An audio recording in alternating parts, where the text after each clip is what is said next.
यानी प्रदूषण, पोल्यूशन यानी प्रदूषण, जर्नी यानी यात्रा, जर्नी यानी यात्रा,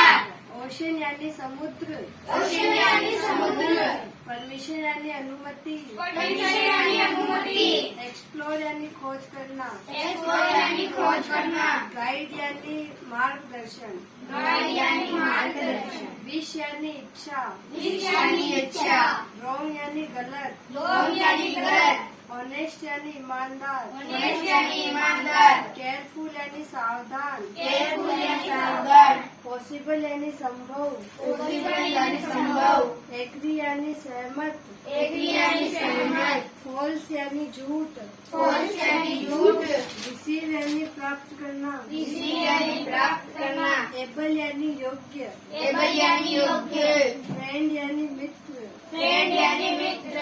एवरीथिंग यानी सब कुछ, एवरीथिंग यानी सब कुछ, सक्सेस यानी सफल, सक्सेस यानी सफल, प्रोग्रेस यानी प्रगति, प्रोग्रेस यानी प्रगति, वेदर यानी मौसम, वेदर यानी मौसम। चलो बहुत अच्छा हुआ। चलो